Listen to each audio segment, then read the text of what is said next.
Mutiara Hikmah Official, menyingkap hikmah di balik sunnah.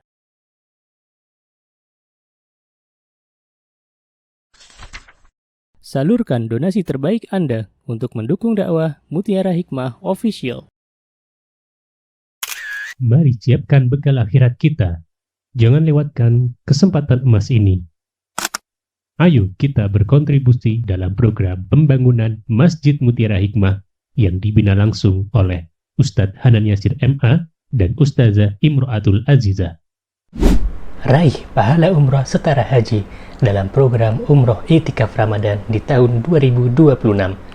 Perjalanan penuh makna, bimbingan penuh ilmu bersama Ustadz Hanan Yasir MA dan Ustazah Imro'atul Azizah. Tempat terbatas, daftarkan diri Anda sekarang juga. Jangan lewatkan sensasi umroh full faidah plus daurah fikih hijrah di bulan Syawal tahun 2026 bersama Ustadz Hanan Yasir MA dan Ustazah Imro'atul Azizah. Tempat terbatas, daftarkan diri Anda sekarang juga.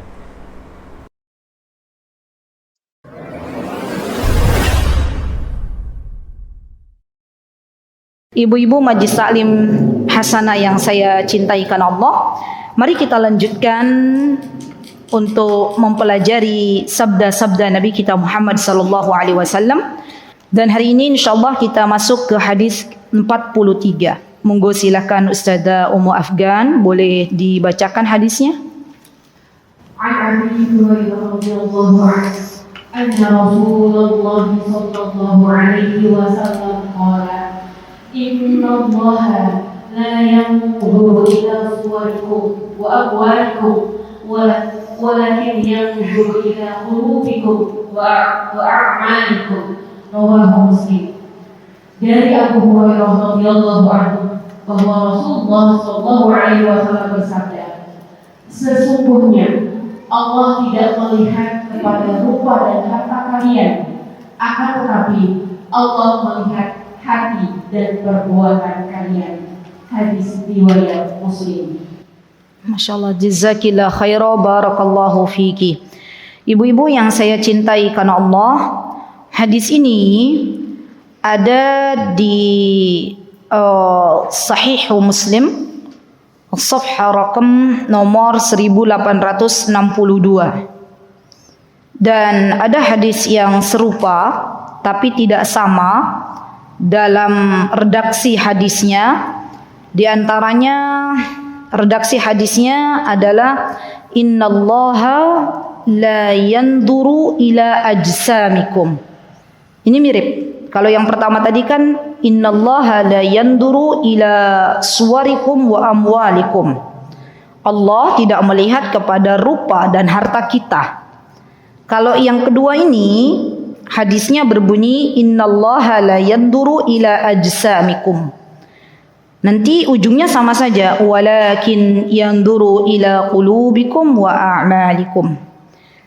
Nah, kalau yang hadis kedua ini sama, dia rawahu Muslim ya. Dan kata para ulama, hadis ini juga diriwayatkan oleh Abu Hurairah radhiyallahu anhu. Apa yang bisa kita ambil teman-teman dari hadis ini? Disebutkan oleh para ulama bahwa sesungguhnya Allah Subhanahu wa taala tidak melihat rupa kita, tidak melihat jasad kita, fisik kita, tapi Allah melihat apa yang ada di dalam hati kita.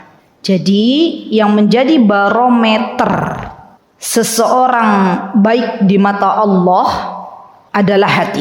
Kata para ulama, hadis ini menunjukkan mahallun nazar atau mahallul i'tibar. Mahallun nazar adalah sesuatu yang dilihat. Apa yang dilihat oleh Allah? Apakah Allah melihat bentuk rupa kita, hidungnya mancung, wajahnya glowing, tinggi, putih, atau pendek, hitam manis kah, berisi kah, atau sesuatu yang lain? Tapi ternyata mahallun nazar di sini yang dilihat oleh Allah atau mahallul i'tibar itu adalah barometer yang Allah lihat terhadap diri seorang hamba adalah hatinya, hati kita ya akhwat. Jadi selaras dengan apa yang Allah Subhanahu wa taala firmankan di dalam Al-Qur'anul Karim. Boleh dibuka teman-teman? Apa yang Allah sebutkan di dalam Al-Qur'an, boleh teman-teman buka dalam surah Al-Hujurat ayat 13. Bagi yang online maupun yang offline boleh dibuka surah Al-Hujurat ayat 13. Saya bacakan ayatnya. A'udzu billahi minasy syaithanir rajim. Bismillahirrahmanirrahim. Ya ayyuhan nasu inna khalaqnakum min dzakar Inna khalaqnakum min dzakarin wa unsa wa ja'alnakum syu'uban wa qabaila lita'arafu Inna akramakum 'indallahi atqakum. Kata Allah, wahai manusia, sesungguhnya kata Allah Subhanahu wa taala, kami menciptakan kalian dari laki-laki ataupun perempuan dan kami jadikan kalian berkelompok-kelompok untuk saling mengetahui, ta'aruf. Kemudian Allah menjelaskan, inna akramakum 'indallahi atqakum. Ini syahidnya. Ini intinya dari ayat ini. Inna akramakum 'indallahi atqakum. Apa inna akramakum? Inna akramakum sesungguhnya orang yang paling mulia. Ingat ya, orang yang paling mulia di sisi Allah adalah orang yang paling bertakwa. Dan ketika ditanya kepada Rasulullah SAW, takwa itu di mana? Kata Rasulullah, at-taqwa hahuna. At-taqwa hahuna. Apa maksudnya at-taqwa hahuna ya akhwat? Takwa itu ada dalam hati, katanya gitu. At-taqwa hahuna. Takwa itu ada di dalam hati. Maka dari itu ya akhwat, penting bagi kita untuk memperhatikan hati kita. Jikalau hati ini baik, maka seluruh anggota badan ikut baik. Ya. Sebagaimana Rasulullah SAW memberitahukan kepada kita, ala fil jasadi mudghah. Idza saluhat saluhal jasadu kullu wa idza fasadat fasadal jasadu kullu.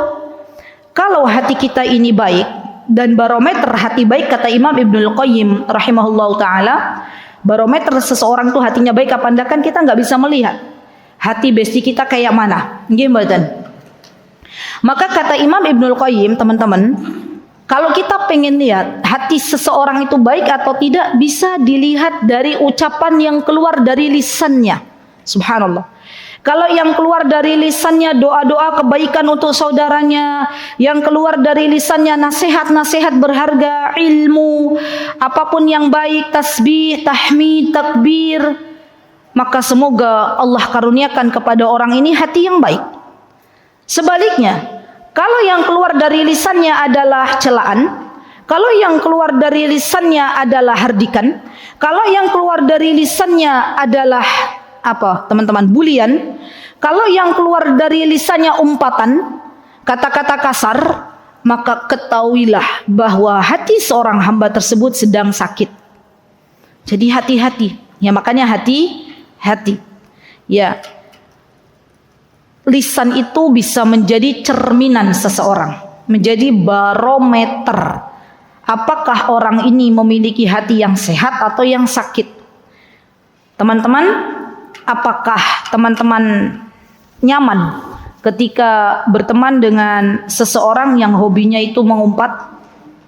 Tentu tidak. Apakah teman-teman nyaman ketika harus berteman dengan orang-orang yang hobinya itu berkata-kata kasar? Pasti tidak. Nggih mboten. Tapi sebaliknya ketika kita berteman dengan orang-orang salih yang terdengar dari lisan-lisan mereka adalah kata-kata yang baik, kita nyaman apa mboten? Pasti nyaman. Ya. Dan itu adalah sebuah barometer seseorang memiliki hati yang baik atau tidak. Dan masalah hati ini para ulama banyak membahas dalam berbagai macam kitab. Ya, jadi para ulama membahas dalam berbagai macam jurnal, ya, berbagai macam kitab yang wabil khusus untuk membahas masalah hati. Dan di antara ulama yang banyak membahas masalah hati itu adalah Imam Ibnul Qayyim rahimahullahu taala. Jadi beliau punya banyak buku-buku, kitab-kitab yang khusus membahas masalah hati. Ya, boleh teman-teman dijadikan rujukan kitabnya Imam Ibnul Qayyim rahimahullahu taala untuk belajar bagaimana mengkondisikan hati.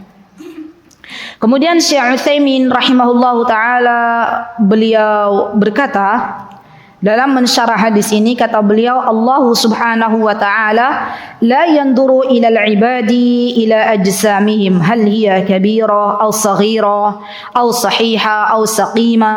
Kata Syekh Utsaimin, Allah itu tidak melihat pada jasad seorang hamba, apakah dia orangnya besar, apakah dia orangnya mungil, kecil, ya seperti kita-kita ini. Ya, kita-kita ini kan mungil. Ya, makanya beberapa ibu-ibu yang baru berjumpa dengan saya itu, yang online khususnya, itu terheran-heran. Ya, pernah ada ibu-ibu dari Surabaya datang ke Joglo, ya, terus tanya ke saya, pas qadarullah tanyanya ke saya. Ya, kata beliau, Ustazah Aziza tuh yang mana? Katanya gitu ya. Dikiranya saya nggak nongol, nggak ada. Saya bilang saya Aziza. Antum Ustazah Aziza? Iya, saya Aziza. Terus kelihatan suaranya, kata beliau, maaf ya Ustazah, saya itu mengira antum tuh orangnya besar, katanya gitu. Ternyata setelah ketemu orangnya apa? Kecil. Ya. Disitulah Allah tidak melihat apakah orang itu besar ataupun kecil, atau orang itu sehat, cantik, jelita, ganteng, tampan, atau orangnya biasa-biasa saja. Itu bukan masalah di hadapan Allah, sama aja. Atau orangnya sempurna, maksudnya sempurna itu Allah berikan, ya, masya Allah, fisik yang indah, tidak ada keterbatasan di dalam fisiknya, atau sebaliknya Allah berikan keterbatasan dalam fisiknya, ya. Itu tidak masalah di hadapan Allah. Bahkan teman-teman, bisa jadi orang yang diberikan keterbatasan fisik, ya, subhanallah, ternyata dari segi ibadahnya lebih semangat mereka, masya Allah. Saya pernah bertemu dengan salah satu hamba Allah yang Allah berikan keterbatasan fisik. Dulu waktu di Yaman. Masya Allah, Allahumma barik. Beliau tidak pernah mengeluh dengan keterbatasan yang Allah berikan untuknya.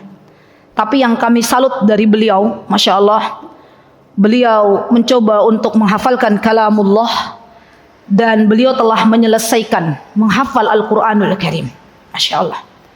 Kalau dibandingkan dengan kita yang diberikan kesempurnaan oleh Allah Subhanahu wa taala dalam masalah fisik, kita jauh, teman-teman. Maka berlomba-lombalah dalam kebaikan. Karena sesungguhnya apa yang kita lakukan dari berbagai macam amal solih, itulah yang dilihat oleh Allah Subhanahu wa taala. Ya, disebutkan Allah tidak melihat rupa kita, tapi Allah melihat hati dan amalan kita. Ya, hati dan amalan kita. Dan dari sini kita bisa mengambil ibrah bahwa jangan sekali-kali kita membuli orang karena fisiknya. Ingat, mudah bagi Allah mengambil rupa kita. Mudah bagi Allah mengambil apa yang telah Allah beri kepada kita. Apa yang bisa kita lakukan kalau kita melihat ada orang yang Allah berikan keterbatasan dari fisiknya, maka jadikanlah mereka sebagai pelajaran untuk kehidupan kita. Ya Allah, ada orang yang kakinya hanya satu, tapi dia semangat untuk berqiyamul lail, tapi semangat untuk berhaji, tapi semangat untuk berumrah. Ada orang yang diberikan keterbatasan fisik, ya, bibirnya sumbing, tapi ternyata Masya Allah, Allah berikan kelebihan untuk mudah dalam menulis sesuatu, Masya Allah. Allah berikan keterbatasan pendengaran, ya, tapi ternyata Allah mudahkan untuk menghafal Al-Quran. Ada kan di Gunung Kidul, teman-teman, ya, pondok pesantren untuk orang-orang yang tunarungu, ya, mereka bersemangat menghafal Al-Quran, Masya Allah, dengan keterbatasan yang Allah Azza wa Jalla berikan untuknya. Ada juga orang-orang yang tunanetra tetap bersemangat untuk datang ke kajian. Pernah lihat videonya teman-teman? Video seorang tunanetra, ya laki-laki, di mana beliau itu semangat untuk mendatangi kajian. Masya Allah. Kadang temannya mengantarkannya untuk mendatangi majelis ilmu. Jangan jauh-jauh laki-laki. Di tempatnya beliau di Raudatus Salihah, beberapa kali ya Ustazah ya, ada satu wanita yang Masya Allah saya sangat bersyukur ketika beliau hadir, bisa menjadi ibrah bagi saya melihat bagaimana selama ini amal yang saya lakukan di hadapan Allah masih jauh lebih tidak baik ya di hadapan Allah daripada mbaknya ini.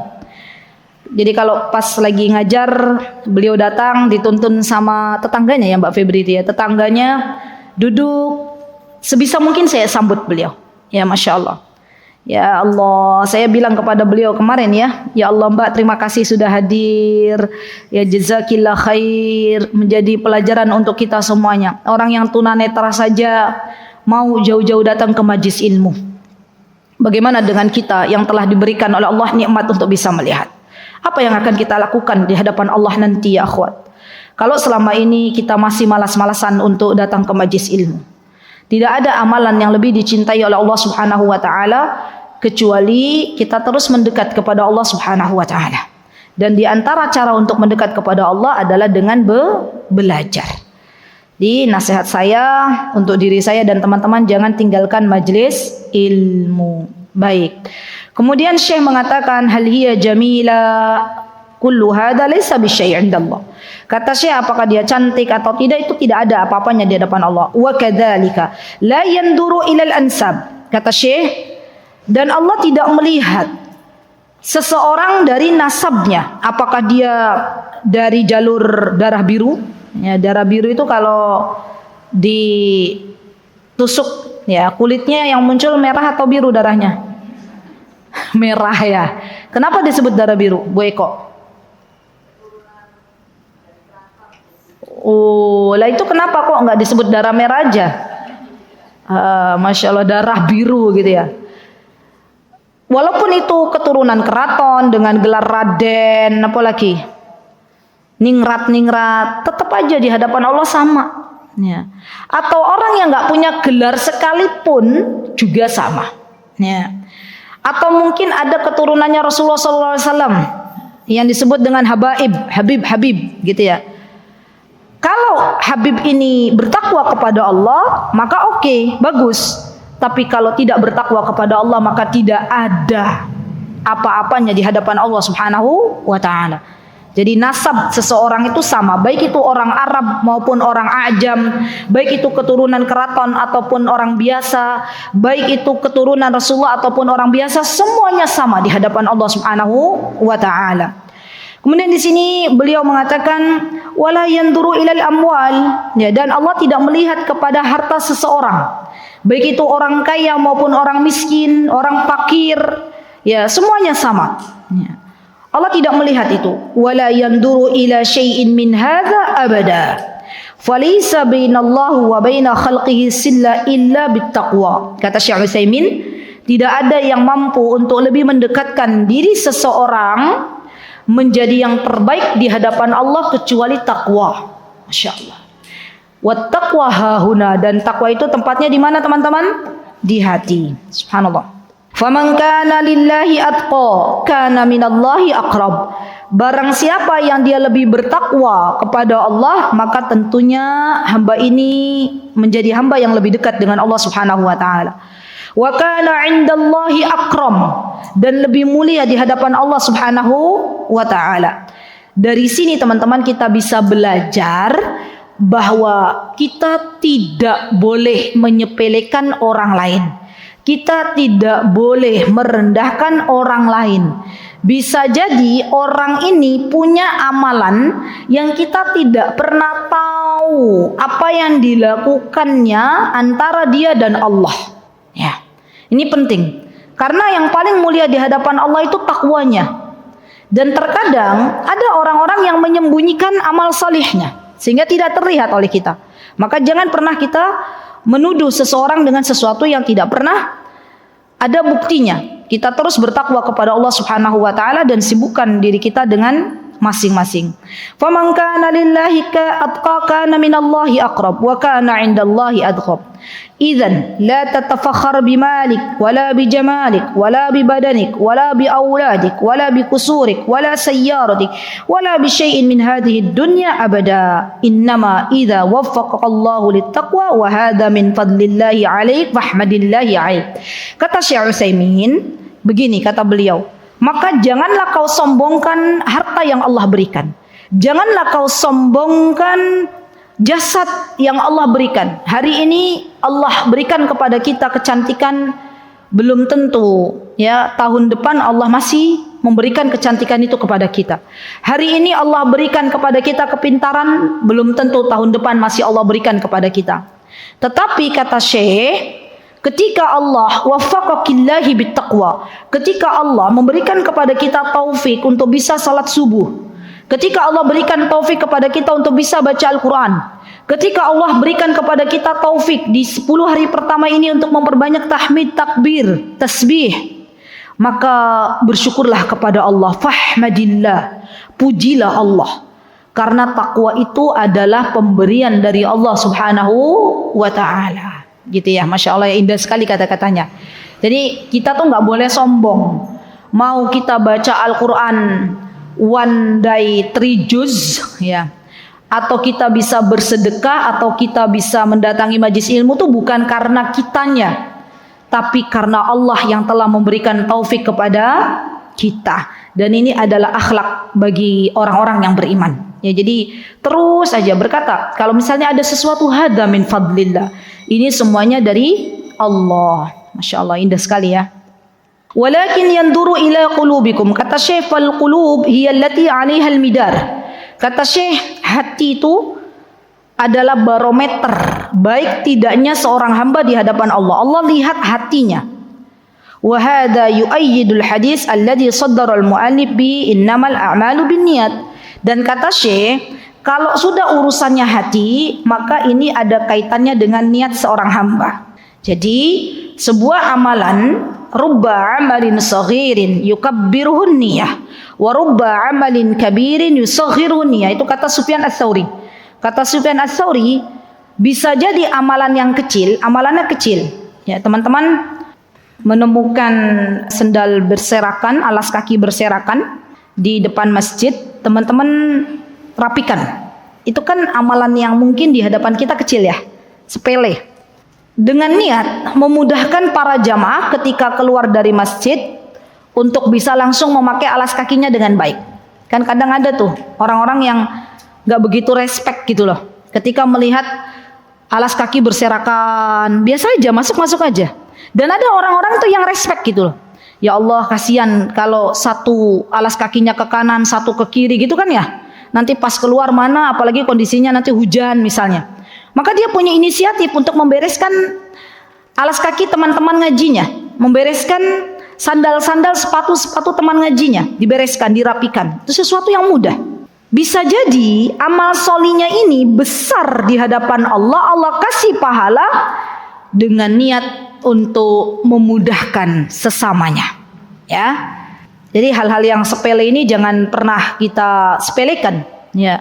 Atau misalnya salah satu jamaah kita punya mobil, punya kendaraan roda 4. Terus itu kan sesuatu yang mudah ya. Dia berangkat kajian daripada sendirian berangkat, mending bawa teman-temannya, tetangganya dibawa, karib kerabatnya dibawa, atau sama aja. BBM yang dikeluarkan juga sama aja. Iya enggak ibu-ibu?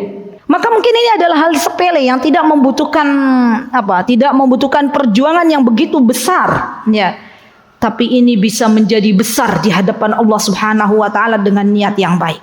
Ya, niat, ya Allah, hamba pengen menyebarkan ilmu ini untuk teman-teman saya, dengan cara teman-teman saya diajak ngaji. Masya Allah, sebuah kebaikan. Ya, teman-teman menyebarkan flyer kajian. Ya, kemudian menyebarkan kebaikan-kebaikan melalui sosial media. Mudah bagi teman-teman semuanya. Ada kuota, dimanfaatkan dengan baik. Maka ini menjadi besar di hadapan Allah kalau niatnya membagi kebaikan. Gitu ya. Sebaliknya, kata Syekh, kata Imam Sufyan Ats-Tsauri, ada amalan-amalan yang begitu besar yang perlu perjuangan, entah itu haji, umroh, membangun masjid, ya misalnya, itu kan membutuhkan harta yang tidak sedikit. Bisa menjadi kecil di hadapan Allah kalau niatnya pengen dipuji-puji oleh orang lain, ya misalnya. Dan tak lupa saya ucapkan jazakumullahu khairan kepada segenap, masya Allah, para jamaah Majlis Ta'lim Hasanah yang telah ikut serta dalam membangun rumahnya Allah untuk pembangunan Masjid Mutiara Hikmah. Dan jangan pernah melihat berapa uang yang kita berikan. Bisa jadi uang yang kita berikan hari ini, ya, seberapapun harta yang kita berikan untuk ikut serta andil dalam pembangunan Masjid Mutiara Hikmah, ketika niatnya untuk Allah, wakaf di jalan Allah, bisa jadi Allah akan sediakan istana-istana di surga untuk kita semuanya. Ya, amin. Kenapa? Karena Rasulullah SAW itu pernah bersabda, barang siapa yang membangun rumahnya Allah walaupun hanya sebesar sarang burung, maka Allah akan bangunkan istana di dalam surganya.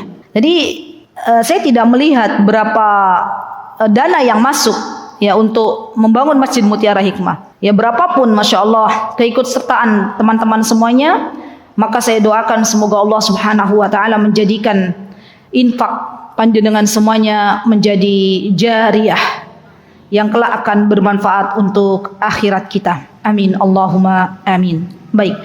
Kemudian Syekh mengatakan al-qulubu hiya allati 'alaiha al-midar kam min insanin zahirin 'amalihi annahu sahihun wa jayyid wa salih lakin lama bana 'ala kharabi sara kharaban fan niyatu hiya al-asl. Kata Syekh Utsaimin, niat itu asalnya sesuatu yang ada dalam hati.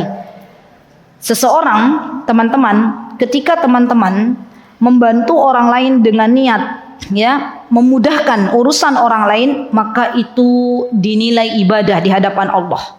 Masalahnya di tempat kita Indonesia Raya yang tercinta ini masih ada mindset kalau bisa dipersulit kenapa dipermudah, kata Bu Eko, ya. Kalau bisa dilama-lamain kenapa dipercepat, gitu ya. Nah, itu tidak sesuai dengan ajaran Islam, ya. Di dalam ajaran kita kalau bisa dipermudah kenapa dipersulit? Kalau bisa dipercepat, kenapa dilama-lamain, gitu kan ya? Dan ini bagian dari memudahkan urusan orang lain. Kemudian beliau mengatakan tajidu rajulaini yusalliyani fi saffin wahid mutaqaddaini imamin wahid yakunu baina salataihima kama bainal masyriqi wal maghrib li'anna al-qalb mukhtalif.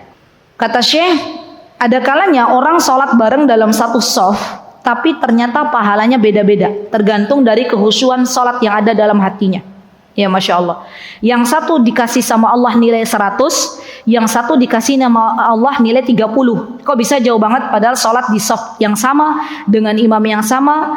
Kata beliau, karena Allah melihat apa yang ada di dalam hatinya. Apakah dia bisa khusyuk dalam sholatnya, atau ternyata ketika sholat tidak khusyuk dalam sholat. Oh iya, termasuk doa Arafah yang teman-teman harus minta kepada Allah, dan saya pun minta kepada Allah, ya Allah, berikanlah kekhusyuan sholat untukku. Itu diminta, ya, minta sama Allah. Ya Allah, selama ini aku kalau sholat nggak pernah khusyuk, ya Allah, belum bisa menghadirkan hatiku ketika sholat. Maka ya Allah, aku memohon kepadamu zat yang membolak-balikan hati, berikanlah kekhusyuan untukku dalam sholat-sholatku. Orang yang sholatnya khusyuk itu akan merasa bahagia setelah sholat, bukan dijadikan sebagai beban dalam perkara sholatnya. Jadi minta sama Allah. Ya, baik. Kemudian di sini Syekh mengatakan bahwa al-ilmu ala ma fis sarair fa idza kanat as-sarirati jayyidatin sahihatin fa abshiru bil khair. Masya Allah. Kata beliau, dan penting bagi kita teman-teman untuk menjadikan Allah Subhanahu wa Ta'ala sebagai tempat kita bergantung, karena ini merupakan kebahagiaan. Dan amal ibadah, ya, yang sesuai dengan ini adalah bertawakal kepada Allah Subhanahu wa Ta'ala. Dan tawakal ini ada di dalam hati, ya enggak? Tawakal, ridho, itu kan amalan hati semuanya.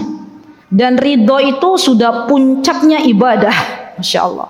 Ridho itu di atas sabar, ya. Ridho ini adalah menerima segala apa yang Allah beri. Dan kalau dia sudah ridho menerima apa yang Allah Azza wa Jalla berikan, maka ia akan menjadi mulia di hadapan Allah Subhanahu wa ta'ala. Baik, dan kita belajar sedikit tentang bagaimana cara agar Allah Azza wa Jalla memberikan kepada kita hati yang baik. Kan yang Allah lihat itu hatinya. Maka yuk kita belajar apa saja yang bisa kita lakukan agar Allah Subhanahu wa ta'ala menjadikan hati kita baik. Yang pertama teman-teman, ya saya akan mempercepat karena ini ada 10 poin, ya maka kalau dibahas satu persatu tidak selesai. Ya ini pun saya mengajar kitab ini di Majlis Ta'lim Amalina Masjid Green Hill, ya itu baru poin keberapa belum selesai karena satu poin satu pertemuan ya. Di Majelis Ta'lim Hasanah satu pertemuan 10 poin. Masya Allah, ngebut ya. Baik, tidak apa-apa. Yang pertama, bagaimana agar Allah memberikan kepada kita hati yang baik? Ya, karena Allah melihat hati kita. Yang pertama, pondasi yang paling utama adalah minta kepada Allah, doa lagi. Berdoa kepada Allah. Ya, memohon kepada Allah agar Allah Azza wa Jalla memberikan kepada kita keistiqomahan. Agar Allah Subhanahu wa taala memberikan kepada kita hati yang baik. Ya muqallibal qulub, tsabbit qalbi ala dinik. Ini yang pertama. Berdoa. Ya Allah, berikanlah kepadaku hati yang bersih, hati yang tenang, hati yang dekat dengan Engkau. Nah, ini termasuk doa di hari Arafah. Minta sama Allah. Ya Allah, berikanlah hamba hati yang Engkau ridhoi. Berikanlah hamba hati yang senantiasa bergantung kepada Engkau. Berikanlah kepada hamba hati yang salim. Hati yang salim itu hati yang selamat. Dan orang-orang yang mempunyai hati yang salim ini adalah orang-orang yang kelak dimasukkan oleh Allah Subhanahu wa taala ke dalam surganya dari kelompok rombongan pertama. Masya Allah, rombongan pertama itu. Ya, orang-orang yang punya hati yang sehat dimasukkan oleh Allah di kelompok rombongan pertama. Bahkan orang-orang yang punya hati yang sehat akan diwafatkan oleh Allah, dikembalikan oleh Allah Subhanahu wa taala dalam kondisi Allah memanggil dengan lembut. Apa kata Allah? Ya ayyatuhan nafsul mutmainnah irji'i ila rabbiki radiyatan mardiyah fadkhuli fi ibadi wadkhuli jannati. Allah panggil dengan lembut. Wahai orang-orang yang punya jiwa yang mutmain. Jiwa yang mutmain, hati yang tenang ini adalah cita-cita kita bersama. Orang yang punya hati yang tenang, teman-teman, jiwa yang tenang itu akan berbahagia terus, ya. Dalam kondisi apapun, Bu Eko. Mau punya duit, mau enggak, bahagia terus hatinya. Masya Allah. Mau kondisinya tidak menyenangkan, mau menyenangkan, bahagia. Kenapa? Karena Allah yang telah memberikan ketenangan hati. Allah yang telah memberikan ketenangan jiwa. Dan ini yang harus kita syukuri. Makanya kita berdoa kepada Allah. Penting untuk kita minta kepada Allah. Ya Allah, berikanlah kepada hamba hati yang baik. Ya. Yang kedua, teman-teman, di antara yang bisa kita lakukan adalah mentauhidkan Allah Subhanahu wa taala. Ini penting. Agar kita diberikan hati yang baik oleh Allah Subhanahu wa taala, selain berdoa, maka kita mentauhidkan Allah Subhanahu wa taala. Kenapa? Karena mentauhidkan Allah ini adalah puncak dari ilmu yang kita pelajari. Mengenal Allah itu adalah ilmu yang paling utama. Dari mana kita bisa mengenal Allah? Belajar. Belajar nama-nama Allah yang indah. Belajar nama-nama Allah yang agung, ya. Nanti insyaallah nanti sore ini baru nih saya juga deg-degan ini Ustazah maafkan. Baru kali ini ya dalam seumur hidup kami saya diajak join bareng sama Ustadz Hanan untuk ngisi kajian bareng online nanti sore insyaallah. Monggo teman-teman yang bisa hadir silahkan ya. Nggak tahu nanti bagaimana caranya, wallahu taala alam. Nanti insyaallah semoga Allah mudahkan. Saya nyepil-nyepil ya. Allah mengizinkan saya untuk mengingatkan bahwa ternyata ilmu yang paling agung adalah ilmu mengenal Allah gitu ya. Ilmu mengenal nama-nama Allah.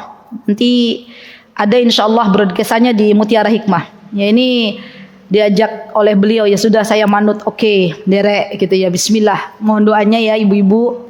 Insyaallah acaranya pada asar nanti jam 15.45 online insyaallah biidznillah ya. Semoga Allah berikan kelancaran ya, amin. Baik, jadi tauhid itu adalah ilmu yang harus kita ketahui ya. Untuk apa? Agar Allah berikan kepada kita hati yang baik. Orang yang punya tauhid yang bagus, maka dia tidak pernah kecewa ibu-ibu. Orang yang punya hati yang baik tidak akan pernah kecewa. Kenapa? Karena dia menyandarkan sesuatunya kepada Allah, bukan kepada makhluknya. Saya sering mengatakan, kenapa kita selalu kecewa dengan hamba Allah? Kenapa kita selalu kecewa dalam kehidupan kita? Karena kita terlalu berekspektasi, terlalu berharap, terlalu besar harapan kita kepada makhluknya Allah Subhanahu wa taala. Coba deh belajar. Ya saya juga lagi belajar untuk tidak banyak berharap dari makhluknya Allah. Semakin besar ketergantungan kita kepada manusia, semakin banyak kita dikecewakan oleh Allah Subhanahu wa taala. Ya. Jadi belajar lagi ilmu tauhid dan kita terapkan dalam kehidupan kita sehari-hari. Baik. Kemudian yang ketiga, teman-teman, agar Allah memberikan kepada kita hati yang baik, ya, karena Allah melihat hati kita, maka jadikan kehidupan kita dalam kehidupan sehari-hari kita untuk terus bersama Al-Quran. Ya, jangan jauh-jauh dari Al-Quran. Kenapa? Karena Al-Quran ini adalah pedoman bagi kita umat Islam. Ya, pertama ketika teman-teman bangun, ya saya sering ingatkan, ya cobalah untuk bermunajat dan membaca Al-Quran. Cara membacanya bagaimana? Dibaca, ditadaburi, syukur-syukur bisa dihafalkan, baru diamalkan, gitu ya. Sehari-hari seperti itu, minta sama Allah, ya Allah mudahkanlah untuk kami agar bisa membaca Al-Quran, ya, dan merasakan lezatnya dalam membaca Al-Quran. Masya Allah, Al-Quran itu indah teman-teman. Al-Quran itu kalamullah, firmannya Allah, surat cinta dari Allah Subhanahu wa taala. Setiap masalah yang ada dalam kehidupan dunia, solusinya ada di dalam Al-Quran dan hadis. Tinggal kita mau nggak mempelajarinya. Kalau selama ini kita tidak pernah dekat dengan Al-Quran dan merasa sesuatunya di dunia ini menjadi suram, jangan salahkan Allah, salahkan kita. Kenapa kita tidak dekat dengan Al-Quran? Cobalah sedikit demi sedikit mengerti maknanya, ditadaburi maknanya. Kalau teman-teman hari ini belajar bahasa Arab nggak rampung-rampung, satu kitab belum selesai, ya sampai gurunya pergi, gitu. Gurunya resign, kenapa? Karena nggak ada muridnya, ya nggak usah bersedih, masih ada cara untuk mentadaburi Al-Quran dengan membaca tafsir-tafsir Al-Quran. Ya, jadi saya tuh sering mendengar teman-teman yang belajar bahasa Arab itu ini ya, lambat laun tuh akhirnya nggak ada halakohnya. Ya, hanya ada dua kemungkinan. Kemungkinan gurunya selesai, resign, kemungkinan muridnya bubar barisan. Ya. Dan ini menjadi salah satu tantangan bagi kita semuanya. Semoga Allah mudahkan kita untuk mempelajari bahasa Arab agar kita lebih mudah memahami maknanya Allah Subhanahu wa taala yang terdapat di dalam Al-Qur'an. Baik. Yang keempat, ya, mempelajari hadis-hadis yang disabdakan oleh Rasulullah dan mempelajari kehidupan Rasulullah SAW, mempelajari sosok-sosok orang-orang salih dalam kehidupannya seperti apa. Jadi mempelajari hadisnya Rasulullah, mempelajari bagaimana Rasulullah SAW, ya, beliau bermuamalah dengan para sahabat-sahabatnya, itu kan masuknya ke situ. Ya. Maka ketika kita belajar, sekarang ini kita lagi belajar 100 hadis populer, berikhtiar, ya, untuk bisa mengambil ini, maka kita berdoa semoga Allah Subhanahu wa taala memperbaiki hati kita. Ya. Karena dengan kita mempelajari hadis, kita tahu bagaimana Rasulullah sallallahu alaihi wasallam bermuamalah dengan para sahabat-sahabatnya. Yang kelima, teman-teman, adanya tahliyah dan tahliyah. Tahliyah dan tahliyah.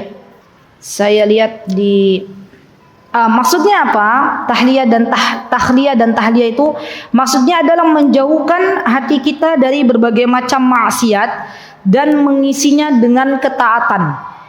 Ya. Jadi hari-hari kita diisi dengan ketaatan kepada Allah. Hari-hari kita diisi untuk segera menjauhi apa-apa yang dilarang oleh Allah. Dan teman-teman tahu, ketaatan kepada Allah berbanding lurus dengan niat yang ada di dalam hati kita. Kalau pengen dapat pahala yang banyak. Jadi kemarin saya coba untuk mengingatkan saudara-saudara saya di Wingko Kelapa Gading, jamaah di sana itu saya bilang begini. Nanti kalau pas hari Arafah itu kan mulai niat gitu ya. Niat, ya Allah, saya besok mau puasa Arafah. Ya, di mana barang siapa yang berpuasa Arafah maka akan didelet dosanya 2 tahun. Setahun yang telah lalu dan setahun yang akan datang. 360 ditambah 2 berapa? 2 kali berarti berapa? 360 dikali 2 720. Masya Allah, 720 hari dosa kita didelet sama Allah Subhanahu wa taala. Maka dari malam kita itu sudah berniat, ya Allah, saya besok pengen puasa Arafah. Untuk apa? Untuk mentaatimu dalam rangka bertakwa kepada Engkau. Pengen dosa-dosanya didelet oleh Engkau. Dan itu ketaatan tersendiri, kata Syekh Utsaimin. Dan apalagi kalau kita minta pertolongan kepada Allah. Ya Allah, tolonglah hamba besok diberikan kekuatan untuk berpuasa. Ya. Bagi teman-teman yang pada saat hari Arafah nanti qadarullah mendapatkan tamu bulanan, tidak usah bersedih. Apa yang bisa dilakukan? Menyiapkan sahur untuk orang-orang yang akan berpuasa, menyiapkan hidangan berbuka bagi orang-orang yang berpuasa di hari Arafah, dan kita mendapatkan pahalanya yang serupa tanpa mengurangi pahala orang yang berpuasa, gitu ya. Jadi terus berbuat baik. Yang keenam adalah menjaga pintu-pintu keburukan. Maksudnya tidak dekat-dekat dengan pintu keburukan, menutup semua celah, menutup semua celah untuk dekat dengan keburukan. Ya. Ada buku yang bagus, teman-teman. Saya lupa siapa pengarangnya, tapi yang jelas tadi pagi saya lihat tuh bukunya. Pembuka pintu-pintu kebaikan. Itu bagus. Sepertinya buku ini, kitab ini sudah dibahas oleh Ustadz Hanan Yasir, hafizahullah ta'ala. Berarti ada di YouTube Mutiara Hikmah. Pembuka pintu-pintu kebaikan. Yaitu beliau mengisi di, kalau tidak salah ya, di Masjid Al-Furqan Sidoarum Godean. Ya, itu beliau buka kitab ini, Masya Allah. Dan itu bagus. Kenapa? Karena kalau kita belajar pembuka pintu-pintu kebaikan, otomatis kita sedang menutup pintu-pintu keburukan. Ya, menutup celah-celah keburukan. Ini otomatis. Seseorang yang disibukkan hari-harinya oleh Allah Subhanahu wa taala dengan berbagai macam kebaikan, dengan berbagai macam ketaatan, maka otomatis Allah jauhkan diri kita, ya, seseorang tersebut dari berbagai macam keburukan. Nggih mboten? Ya teman-teman, 1 jam 2 jam duduk di majelis ilmu, berarti Allah bukakan pintu kebaikan. Maka secara otomatis Allah jauhkan kita untuk 2 jam ini dari berbagai macam keburukan, baik keburukan yang ada di jalan raya maupun keburukan di tempat-tempat lain. Ya, keburukan di pasar itu ada keburukan di situ. Ya, Allah jauhkan kita. Masya Allah. Baik. Yang ketujuh, agar hati kita menjadi baik, karena Allah melihat hati kita, sering-sering mengingat kematian dan perjumpaan dengan Allah. Ya Allah, ini nasihat yang nggak apa ya, istilahnya yang paling baik lah. Mengingat kematian dan perjumpaan dengan Allah Subhanahu wa taala. Masya Allah. Orang yang sering mengingat kematian itu akan dilembutkan hatinya oleh Allah. Orang yang senang berjumpa dengan Allah, maka Allah juga suka ingin berjumpa dengannya. Maka di antara doa, Masya Allah ya, ini teman-teman yang hadir hari ini nih, Masya Allah dapat bocoran doa ini. Ya, di antara doa yang kita minta nanti teman-teman di hari Arafah, tolong ditulis. Aisyah, mana Aisyah? Aisyah Antifen, Ayush, uktubi ba'din wa irsili fi doa Arafah. Taib. Jadi kami tuh bikin grup ibu-ibu. Saya, suami, anak-anak tuh bikin grup proposal doa Arafah di grup ya. Nanti doa-doa ini ditulis saling mengingatkan. Jadi boleh teman-teman bikin grup, isinya siapa? Suami, anak-anak, tante-tante, bude-bude ya. Untuk apa? Saling mengingatkan doa Arafah ya. Di antara doa, nah yang kita minta nanti teman-teman, doanya begini. Allahumma inni as'aluka ladzatan nadhari ila wajhikal karim wa syauqa ila liqa'ik min ghairi darrah min ghairi mudirrah, atau Allahumma inni as'aluka ladzatin nadhari ila wajhikal karim. Bahasa Indonesianya, ya Allah, saya memohon kepadamu agar aku termasuk bagian dari orang-orang yang bisa melihat Engkau di akhirat nanti. Allahumma inni as'aluka ladzatan nadhari ila wajhikal karim. Ya Allah, hamba memohon agar kelak hamba bisa melihat wajahmu di akhirat. Dan ini adalah kenikmatan penduduk surga. Jadi ketika nanti di hari di mana penduduk surga diberikan segala kenikmatannya oleh Allah Subhanahu wa taala, maka Allah akan berkata kepada penduduk surga, wahai penduduk surga, wahai hamba-hambaku yang saleh, adakah permintaan kalian yang kalian pinta kepadaku?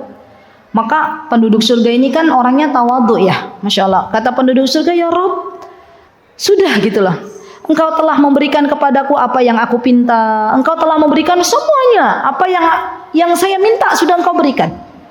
Kemudian Allah Subhanahu wa taala berfirman dalam Al-Qur'an, ya, di antara kenikmatan penduduk surga yang akan Allah tambahkan ziyadah, ya, di sini adalah bisa melihat wajahnya Allah Subhanahu wa taala. Maka kita minta ini kepada Allah. Minta kepada Allah. Tidak semua hamba Allah bisa melihat wajahnya Allah dalam keadaan Allah ridha kepada kita. Ya, nanti di akhirat nanti ada orang-orang yang tidak diajak bicara sama Allah. Di akhirat nanti ada orang-orang yang dilupakan sama Allah Subhanahu wa taala. Maka kita minta kepada Allah, ya Allah, aku pengen suatu hari kelak bisa melihat wajahnya Engkau. Di dunia, Ahlussunnah wal Jamaah mengatakan bahwa kita sebagai orang beriman tidak akan bisa melihat wajahnya Allah Subhanahu wa taala. Kalau ada orang mengatakan, aku pernah bertemu dengan Allah dalam mimpiku, ketahuilah bahwa ia telah berdusta. Ya, berdusta. Allah tidak bisa dilihat di dunia. Terlalu kecil mata kita, batasnya terlalu rendah untuk melihat Allah Subhanahu wa taala. Tidak bisa. Nabi Musa alaihissalam meminta kepada Allah agar diperlihatkan Allah di dunia. Tapi ternyata Allah Subhanahu wa taala memerintahkan Nabi Musa untuk melihat ke sebuah gunung. Kata Allah, saya akan perlihatkan diriku kepada gunung itu. Kalau gunung itu masih tetap kokoh, berarti kau bisa melihatku. Ternyata gunung itu lebur sejadi-jadinya. Nabi Musa alaihissalam langsung pingsan ketika itu dan bertaubat kepada Allah, meminta ampun kepada Allah. Ya Allah, aku meminta ampun kepada Engkau. Lihat, Rasulullah SAW tidak melihat Allah ketika beliau di Isra Mi'rajkan, tapi Rasulullah SAW mendengar ya percakapan suara Allah Subhanahu wa taala, tapi tidak melihat wajahnya Allah Subhanahu wa taala. Jadi di antara doa kita adalah bisa dipertemukan kelak nanti di akhirat dengan Allah Subhanahu wa taala, baik berjumpa dengan Allah. Yang kedelapan, teman-teman, ini penting juga. Agar kita memiliki hati yang baik, maka pilihlah teman-teman besti-besti yang salihah. Bersahabatlah dengan orang-orang yang baik, yang tulus, yang bukan mendekati kita dikala kita lapang, dikala kita punya banyak makanan, dikala kita punya banyak harta, ya, dikala kita senang saja, bukan, tapi memang benar-benar tulus dalam bersahabat dengan kita.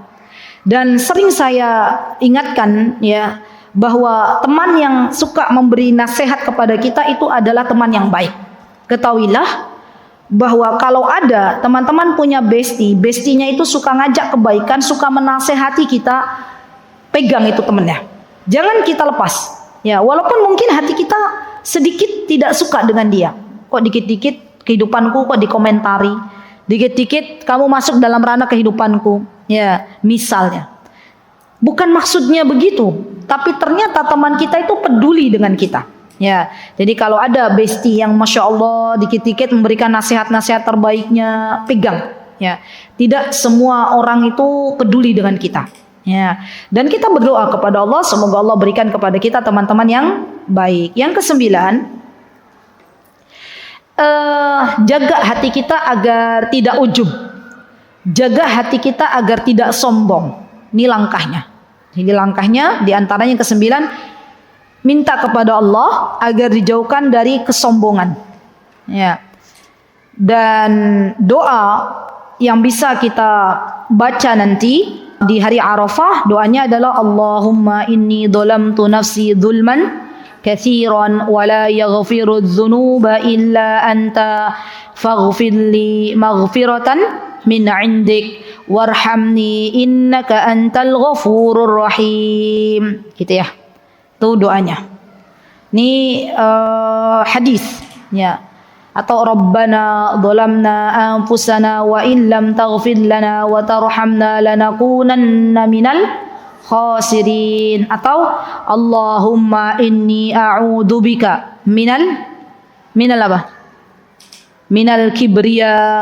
Allahumma inni a'udzubika minal ujub. Ya Allah, saya berlindung kepadamu dari sifat sombong.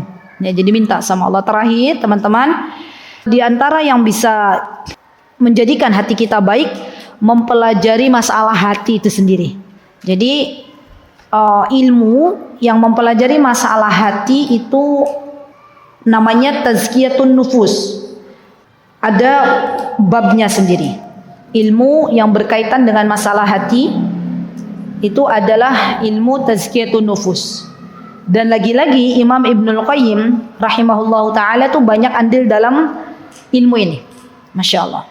Ada buku-buku beliau itu teman-teman yang perlu kita baca. Ya.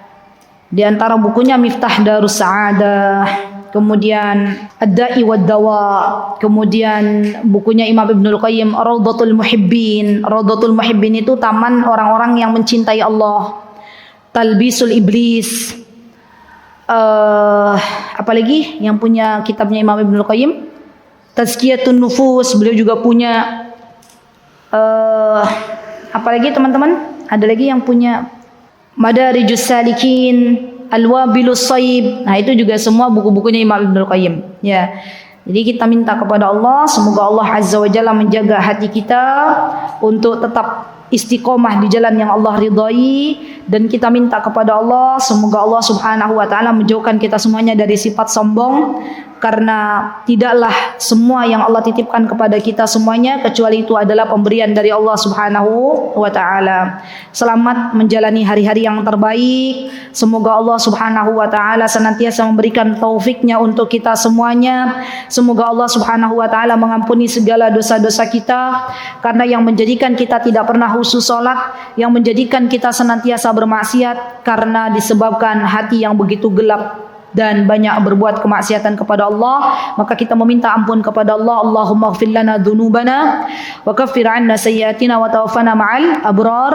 Rabbana dhalamna anfusana wa illam taghfir lana wa tarhamna lanakunanna minal khasirin. Dan itu yang bisa saya sampaikan, akhwati fillah. Semoga Allah Subhanahu wa taala menjadikan apa yang kita dapatkan pada hari ini menjadi ilmu yang bermanfaat. Teruslah datang ke majlis ilmu, karena sesungguhnya hati kita butuh nutrisi, dan nutrisi terbaik untuk hati adalah dengan banyak-banyak mengingat Allah Subhanahu wa taala. Aqulu qouli hadza wa astaghfirullah li wa lakum wa akhiru da'wana alhamdulillahi rabbil alamin. Wassalamualaikum warahmatullahi wabarakatuh. Mutiara Hikmah Official, menyingkap hikmah di balik sunnah.